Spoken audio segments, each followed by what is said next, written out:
Okay, hello and welcome all again. हामीहरूको यो scientific कम्प्युटिङमा हामीले न्युमेरिकल इन्टिग्रेसन कसरी गर्ने भनेर सिकिरहेका थियौँ। आजको हाम्रो फोर्थ भिडियोमा फेरि पनि स्वागत छ। आज हामीले के सिक्न जाँदैछौँ भन्दा सिम्पसन्स 3/8 रुल। हामीले trapezoidal rule, composite trapezoidal rule, Simpson's 1/3 use गरेर हामीले डिफाइनाइट इन्टिग्रलको न्युमेरिकल सोल्युसन अथवा एप्रोक्सिमेसन सोल्युसन क्याल्कुलेट गरेको थियौँ प्रोग्रामिङ गरेर। सो आज हामीले सिम्पसन 3/8 हेर्न जाँदैछौँ। सो हाम्रो डिफाइनाइट इन्टिग्रल हुन्छ integration lower limit A from A to upper limit B एफ(x) dx हुन्छ। अब यो सिम्पसन 3/8 रुलमा के हुन्छ भन्दा हाम्रो फङ्सन छ continuous on closed interval a comma b, अनि त्यो क्लोज इन्टरभललाई हामीले पार्टिसन गर्न सकियो इन्टु 3 इक्वल पार्ट्समा, जसको साइज भनेको चाहिँ के हुन्छ भन्दा b माइनस a/3 हुन्छ, which is given in figure. अब जस्तो जहिले पनि एप्रोक्सिमेसन गर्ने भनेको के हो भन्दाखेरि गिभन फङ्सन हुन्छ, त्यसलाई अर्को फङ्सनले हामीले एप्रोक्सिमेसन गर्ने हो। त्यो फङ्सन चाहिँ हाम्रो के हुन्छ भन्दा यो पोइन्ट्सबाट पास हुन्छ। अनि यसको मेथड्स भनेको के, फर्मुला के भन्दा integration from A to b, यसको फर्मुला हुन्छ इक्विभ्यालेन्टली अब हाम्रो 3h/8 टाइम्स h, 3h/8 भनेको सिम्पसन 3/8 रुल भइहाल्यो। अनि हाम्रो FFA functional value of lower point अनि एफएफबी हुने नै भयो। अनि हाम्रो 3 टाइम्स यो y1 y2 y4 y5 यसमा मल्टिपल अफ 3 चाहिँ मिसिङ हुन्छ, जस्तो y3 y6 y9 मिसिङ छ यसमा। अनि 2 टाइम्स y3 y6 y9 र n-सम्म छ, हामीले यसमा चाहिँ मल्टिपल अफ 3 छ। सो हामीले अनि हाम्रो y के भनेको के हुन्छ भन्दा एफएफ ए प्लस केएच हुने भयो, के भनेको 1 देखि n-1 सम्म जाने भयो, n भनेको हाम्रो के भयो नम्बर अफ पार्टिसन भयो। सो हामीले जुनै पनि प्रोग्रामिङ गर्दा यही फर्मुलालाई इम्प्लिमेन्टेसन गर्नुपर्ने हुन्छ। अनि हामीले अब यो इक्जाम्पल गर्नेछौँ integration from 0 to 4 x e power 2x dx। यसलाई चाहिँ हामीले सिम्पसन 3/8 रुल लगाएर प्रोग्रामिङ गरेर एप्रोक्सिमेसन सोल्युसन फाइन्ड आउट गर्नेछौँ। अब रिमार्क्स हामीले सम्झिनुपर्ने कुरा के छ भन्दा सिम्पसन 3/8 रुल चाहिँ यसले सब इन्टरभल गराउँदा जहिले पनि मल्टिपल अफ 3 को मल्टिपलमा इन्टरभल्स गराउनु पर्यो विथ वाइड एज यो यसको, जस्तो भनेको n भनेको जहिले पनि मल्टिपल अफ 3 भनेको 3 6 9 12 यस्तो हुने भयो। सो हामीले अब यसलाई प्रोग्रामिङ गरेर हेर्नेछौँ। ओके, म यतिखेर हाम्रो पाइथनमा आएको छु। अब हामीले यसमा चाहिँ सिम्पसन्स 3/8 रुललाई चाहिँ इम्प्लिमेन्टेसन गर्नेछौँ। त्यसको लागि हामीले यो integration from 0 to 4 x e power 2x dx लाई चाहिँ हामीले सिम्पसन्स 3/8 रुल लगाएर सल्भ गर्नेछौँ। त्यसको लागि हामीलाई टुल्सहरू भनेको के चाहिन्छ भन्दा हाम्रो लागि यो फर्मुला अथवा यो फर्मुला लगाए पनि हुन्छ। अनि हाम्रो लागि यो हाम्रो n भनेको हाम्रो मल्टिपल अफ 3 हुनुपर्छ। सो हामीले अब यसमा h चाहियो, एफएफए एफएफबी 3 टाइम्स यो समेसन 147 भन्ने छ, त्यसपछि यहाँ 3 6 9 हुँदै n-3 सम्म गएको छ। सो अब हामीले यसलाई कसरी गर्छौँ त्यो हेरौँ। त्यसको लागि मैले यसमा फङ्सन डिफाइन गरौँ f equal to lamb lambda x such that x divided by axb are 2 multiplied by x।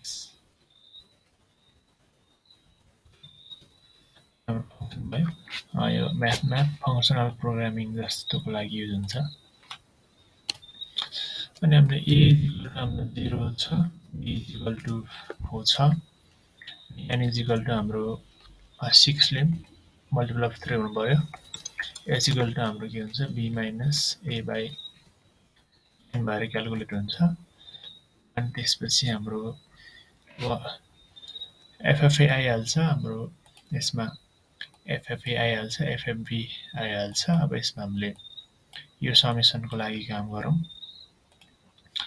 त्यसको लागि मैले जस्तो S1 भन्ने इजिकल टु 0 एउटा इनिसियलाइज गर्छु, S2 भनेको मैले सम 1 गर्छु, sum 1 equal to 0, sum 2 equal to 0। यो इनिसियलाइजेसन हो, पछि हामीले पहिला समेसन 0 छ भन्ने हो। अनि फर लुप लगाऊँ, त्यसको लागि हामीले f for in range 1 to n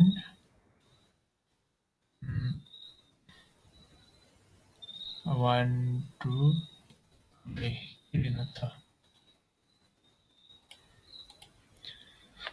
okay, यसमा हाम्रो के छ भन्दा 1 रन 147 हुँदै n माइनस 2 गएको छ।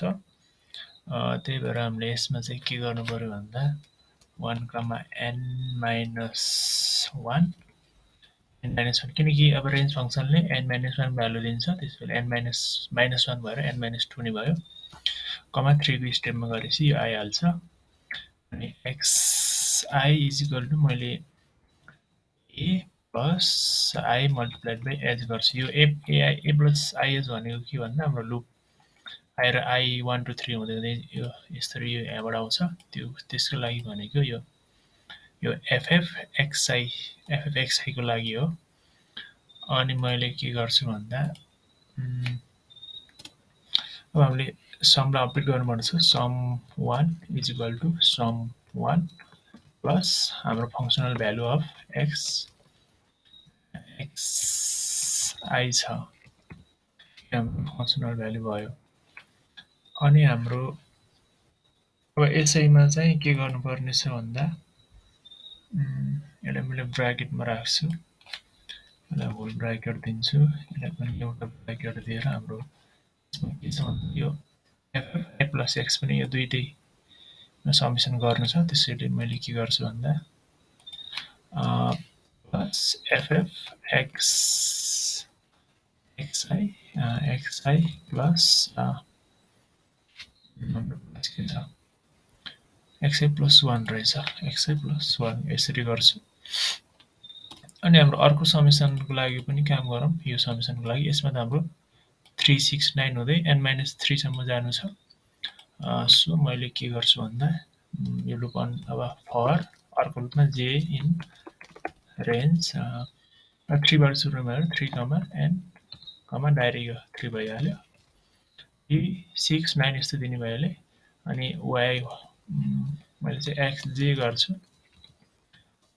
xj is equal to a plus j multiplied by h। किन गरेको भन्दाखेरि हाम्रो भ्यालु xi छ, यसको लागि यो भयो। अब हामीले के गर्ने भन्दा sum 2 is equal to sum 2 plus f f x underscore j भइहाल्यो, यो फङ्सनल भ्यालु क्यालकुलेट गरेको। अब हाम्रो यो लुप यो समेसन काम भइसक्यो। अब हामीले डाइरेक्ट फर्मुला लगाउने, यो यसलाई 3 ले मल्टिप्लाई गर्ने, यसलाई 2 ले मल्टिप्लाई गरेर यो सम निकाल्ने, 3h बाई 8 लगाएर। सो फर्मुला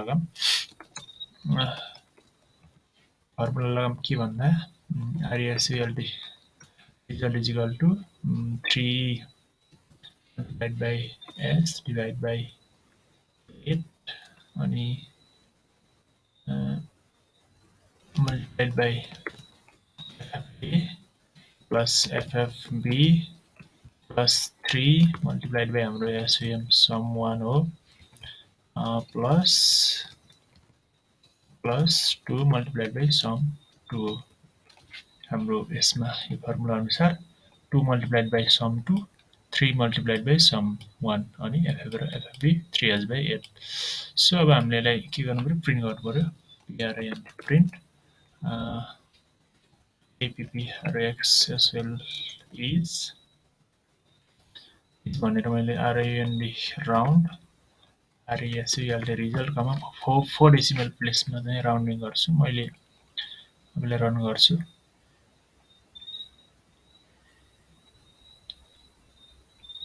सायद यसले आउटपुट दिन पर्छ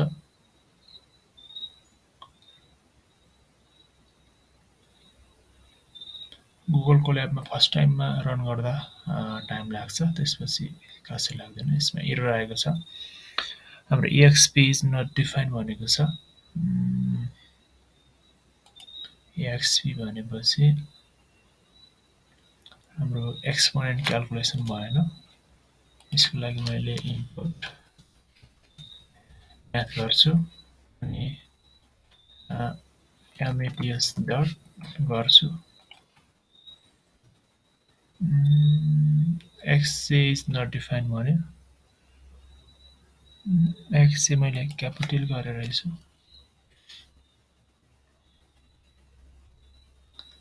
यसरी हाम्रो चाहिँ एप्रोक्सिमेसन क्याल्कुलेट भएर आएको छ सो हामीले यस्तो तरिकाले स्पेसिफिक प्रोग्राम यो जनरल प्रोग्राम होइन कि हाम्रो यो क्वेसनको लागि चाहिँ यस्तो तरिकाले पाइथन प्रोग्राम लेख्न सकिन्छ अब यसलाई जनरलाइज पनि गर्न सकिने भयो थ्यांक यू फर वाचिङ